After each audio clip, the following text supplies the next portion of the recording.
गोदी मीडिया का काम है, हर यात्रा को बदनाम करती है और हर आंदोलन को बदनाम करती है। किसान आंदोलन में मैं 13 महीने रही, ये सब मैंने देखा कि सिर्फ लगातार किसानों को खालिस्तानी, आतंकवादी, टुकड़े टुकड़े गैंग वाले बोले, मतलब कोई भी अगर शिक्षक आंदोलन करे तो उन पर इल्ज़ाम लग जाता है। अगर सेना में कोई विद्रोह हो जाए, सैनिक कोई सवाल कर दे सत्ता से, तो वो सैनिक को भी का चरित्र पर उंगली उठ जाती है। तो मतलब कि भारतीय जनता पार्टी से कोई भी सवाल करती है, वो सवाल करने वाले पर ही सवालिया निशान हो जाता है। आज हम भी वही झेल रहे हैं और इस यात्रा से पहले भी हमें पता था कि राहुल जी का जो काम कर रहे हैं, हमारा जो पॉजिटिव चीज़ें हैं वो नहीं कोई दिखाएगा। इलेक्शन कमीशन कोई नोटिस नहीं भेजती है, एनआईए कोई भी भारतीय जनता पार्टी के किसी भी लीडर्स के घर नहीं जाती है, सीबीआई उनके घर नहीं जाती है।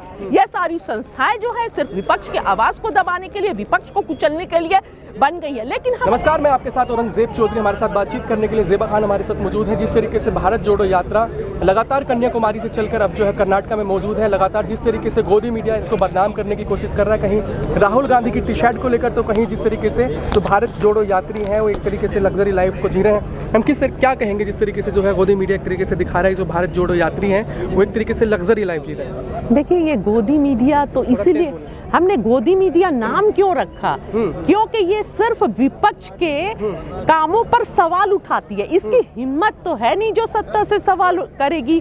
आज देखिए, यहाँ पर छतरी पड़ी हुई है, बारिश हो रही है, जमीन भी आप दिखा सकते हैं पूरे गीले हैं। कल हम बारिश में चले हैं और आज सर में दर्द है, मेरा चेहरे का रंग बदल गया, जल गया, आप लोग तो गवाह हैं, है ना। और यहाँ पर कीचड़ में कल हम जहाँ रुके थे पैर इतने इतने धंस जा रहे थे।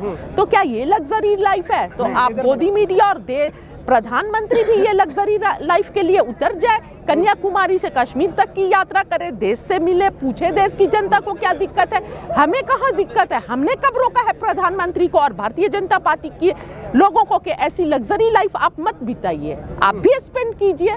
अगर ये लग्जरी लाइफ लगती है, अगर चेहरे ऐसे हो जाते हैं, चेहरे पर ये दाग हो जाती है, पानी में हमारे पैर भीग जा रहे हैं, जूते भीग जा रहे हैं, सर में दर्द हो जा रहा है, सर्दी खांसी बुखार और छाले पैर में पड़ जा रहे हैं, और उसके बाद से भी हम चल रहे हैं, देश की जनता से मिल रहे हैं, तो ये लग्जरी लाइफ है। तो आप भी बिताइए ऐसी लग्जरी लाइफ। जी मैम, जिस तरीके से जो है एक तरफ तो गोदी मीडिया इसको बदनाम करने की कोशिश कर रहा है, दूसरी तरफ जो है चुनाव आयोग ने भी नोटिस भेज दिया कि कहीं ना कहीं बच्चों के द्वारा जो है चुनाव कैंपेनिंग की जा रही है। देखिए, चुनाव आयोग और सीबीआई, एनआईए, ये अब कोई अलग से संस्था नहीं रह गई, ये सारे भारतीय जनता पार्टी के संस्था हो गई है ना। इन सभी संस्थाओं का दुरुपयोग भारतीय जनता पार्टी लगातार सत्ता में बने रहने के लिए और विपक्ष को दबाने के लिए, विपक्ष की आवाज को कुचलने के लिए इसका दुरुपयोग कर रही है। ये अब छिपा हुआ नहीं है। चाहे कोई भी आंदोलन उठ जाए, कोई भी सत्ता के खिलाफ आवाज उठाई जाए, सत्ता से सवाल किया जाए, तो सीधे एक गोदी मीडिया के पास है, चुनाव के लिए किया जा रहा है, चुनाव को प्रभावित करने के लिए, और दूसरा के उससे सवाल, गलत इल्जाम लगाना। यही देश की मीडिया का काम रह गया है। बहुत दुख के साथ कहना पड़ रहा है कि जो ये मीडिया लोकतंत्र का चौथा स्तंभ है और ये लोकतंत्र कि एक मजबूत स्तंभ का आज चरित्र इतना ज्यादा कुछ मीडिया वाले का गिर गया है कि वो देश का भला भी नहीं सोच रहे हैं कि आगे देश का भविष्य क्या होगा जब आप सत्ता से सवाल नहीं करेंगे, सत्ता की गलतियों से सवाल नहीं करेंगे। मतलब इतना लोकतंत्र में को दबा दिया गया है, कुचल दिया गया है, संविधान को कुचल दिया गया है कि सब डरे हुए हैं। मैं इन मीडिया के बंधुओं पर भी इल्जाम नहीं लगाऊंगी, क्योंकि सभी के अस्तित्व का सवाल है, सभी के भविष्य का सवाल है। वो मीडिया वाले जान रहे हैं कि अगर आज सवाल ऐसे नहीं करेंगे तो कल उनके घर भी सीबीआई पहुंच जाएगा, एनआईए पहुंच जाएगी, किसी भी बात को लेकर लपेट लिया जाएगा, इल्जाम लगा दिया जाएगा। आज मैं यहाँ पर बोल रही हूँ, हो सकता है कल मेरे साथ भी कुछ हो जाए, तो मुझे तो डर नहीं है। मैं यहाँ पर बोलने से पहले इस डर को एक ताक पर रख कर आई हूँ। आज वो मीडिया के बंधु भी इसी सब समस्याओं से। बड़ा सवाल ये है जिस तरीके से जो गोदी मीडिया है लगातार जो गलत दिखा रहा है, लेकिन उसका आप बाइकआउट क्यों नहीं करते? लगातार आपके साथ बना हुआ है। देखिए, बना हुआ है, मीडिया भी जरूरी है। बिना मीडिया के, आज सोशल मीडिया के बिना, मैं उसकी बात कर रहा हूँ जो इस यात्रा को जो है गलत दिखा रहा है, बदनाम करने की कोशिश कर रहा है। देखिए, वो गोदी मीडिया का काम है, हर यात्रा को बदनाम करती है और हर आंदोलन को बदनाम करती है। किसान आंदोलन में मैं 13 महीने रही, ये सब मैंने देखा कि सिर्फ लगातार किसानों को खालिस्तानी, आतंकवादी, टुकड़े टुकड़े गैंग वाले बोले, मतलब कोई भी अगर शिक्षक आंदोलन करे तो उन पर इल्ज़ाम लग जाता है, अगर सेना में कोई विद्रोह हो जाए, सैनिक कोई सवाल कर दे सत्ता से तो वो सैनिक को भी का चरित्र पर उंगली उठ जाती है। तो मतलब कि भारतीय जनता पार्टी से कोई भी सवाल करती है वो सवाल करने वाले पर ही सवालिया निशान हो जाता है। आज हम भी वही झेल रहे हैं और इस यात्रा से पहले भी हमें पता था कि राहुल जी का जो काम कर रहे हैं, हमारा जो पॉजिटिव चीज़ें हैं वो नहीं कोई दिखाएगा, उस पर सवाल नहीं उठने वाले हैं। खोजा जाएगा कि कमी कहाँ है, नेगेटिव पॉइंट अगर नहीं भी मिले तो ज़बरदस्ती सत्ता में बैठे लोग निकालेंगे। आज वही हो रहा है कि एक बच्चे को पेंटिंग्स में कंपटीशन में जाकर अवार्ड दे देना, ये तो एक तरफ से प्रोत्साहन है ना। पेंटिंग को, बच्चों में कोई भी आर्ट को लेकर, कला को लेकर, ये तो एक प्रोत्साहन है। अच्छी बात है कि बच्चों को आगे बढ़ावा दिया जा रहा है, लेकिन इसमें भी ये लोग नेगेटिव नैरेटिव्स, क्योंकि ये पूरी भारतीय जनता पार्टी जो है ये नेगेटिव नैरेटिव से ही इनकी उत्पत्ति हुई है, इनके दिमाग सड़े में है, इनकी सोच सड़ी हुई है। ये सिर्फ बांटने की राजनीति करते हैं, देश में देश के जनता को बांटने की राजनीति करते हैं, नफरत फैलाने की राजनीति करते हैं और आज भी वो यही कर रहे हैं। कोई भी चीज़ में उनको पॉजिटिव नहीं दिखता है। आज जब प्रधानमंत्री बच्चों से बात करते हैं जलवायु पर और भारतीय जनता पार्टी का ड्रेस पहनते हैं, तब ये गोदी मीडिया को नहीं दिखता है कि इलेक्शन के लिए, और तब इलेक्शन कमीशन कोई नोटिस नहीं भेजती है। NIA कोई भी भारतीय जनता पार्टी के किसी भी लीडर्स के घर नहीं जाती है, CBI उनके घर नहीं जाती है।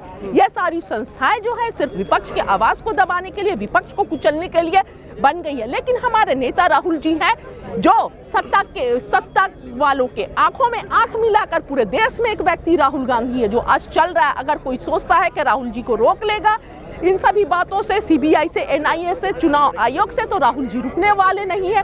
और राहुल जी के साथ क्या लगता है, जिस तरीके से चुनाव आयोग ने जो नोटिस भेजा है, तो आपको क्या लगता है कि चुनाव आयोग भी जो है सत्ता के इशारों पे काम कर रहा है? देखिए, हम बोलने की जरूरत नहीं है, पूरा देश देख रहा है। अलग की बात है कि सब डर कर चुप है, सब डर कर चुप है, लेकिन देश देख रहा है और समझ रहा है कि आज देश में क्या हो रहा है। लेकिन मैं ये बोलना चाहती हूँ कि कांग्रेस पार्टी, राहुल गांधी और ना ही ये जो राहुल जी के पीछे हम चल रहे हैं भारत यात्री और कांग्रेस का एक एक व्यक्ति, एक एक सच्चा सिपाही, कोई भी ना डरने वाला है, ना रुकने वाला है, ना झुकने वाला है। हम कश्मीर तक जाएंगे, चाहे रास्ते में कितने भी मुसीबतें आए, कितना भी सवाल किया जाए, कितना भी कीचड़ उछाला जाए, कितने भी नेगेटिव नैरेटिव्स फैलाए जाए। बस मैं यही संदेश देना चाहती हूँ और ये समय है, मैं पूरे देश से अपील करना चाहती हूँ कि अब भी समय है।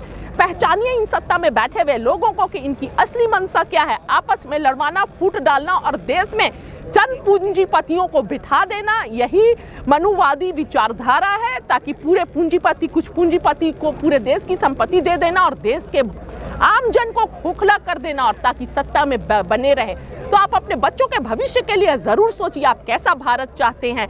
लोकतंत्र चाहते हैं, संविधान को जिंदा रखना चाहते हैं, या फिर बंधुआ मजदूर बनकर रहना चाहते हैं अडानी और अंबानी के। अब भी समय है, आइए और राहुल जी के साथ जुड़िए, कांग्रेस पार्टी के साथ जुड़िए, देश को एकजुट करने के लिए आइए, नफरत को खत्म कीजिए और एकता और भाईचारे के लिए भारत जोड़ो यात्रा से जुड़िए। लास्ट में क्या कहेंगे, जिस तरीके से जो चाहे वो मीडिया हो या चुनाव आयोग हो, सरकार की तरफ से भी वार किए जाते हैं, इसको पूरी तरीके से बदनाम करने की कोशिश की जा रही है, लेकिन यात्रा के आज जो 35 दिन कंप्लीट हो चुके हैं, जिस तरीके से रेस्पॉन्स मिल रहा है उसको देखते हुए जा रहे हैं। आज 34 दिन पूरे हो गए हैं और यही रिस्पॉन्स की वजह से तो सत्ता में बैठे लोग डरे हुए हैं।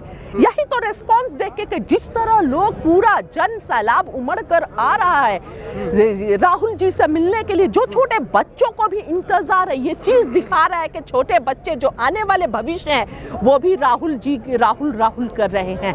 तो इनका जो झूठी राजनीति जो है वो कहीं ना कहीं कमजोर पड़ती जा रही है। इसीलिए यह सत्ता में बैठे हुए लोग डर गए हैं, बौखला गए हैं। कभी चुनाव आयोग का सहारा ले रहे हैं, कभी गोदी मीडिया का सहारा ले रहे हैं और कभी अपने झूठ का सहारा ले रहे हैं। पर सच कभी झुकता नहीं है, कभी रुकता नहीं है। सच को कितनी भी परिश्रम हो, कठिनाइयां हो, अंत में जीत सच की होती है। मैं बस यही बोलना चाहूंगी। चलिए, शुक्रिया हमसे बात करने के लिए। हमारे साथ ज़ेबा खान, जो बेबाकी से अपनी राय रखेंगी। जिस तरीके से इनका कहना था कि जो बीजेपी पार्टी है लगातार देश को तोड़ने का काम कर रही है। बाकी और खबरों के लिए हमारे साथ जुड़े रहिए, देखते रहिए हमारे चैनल।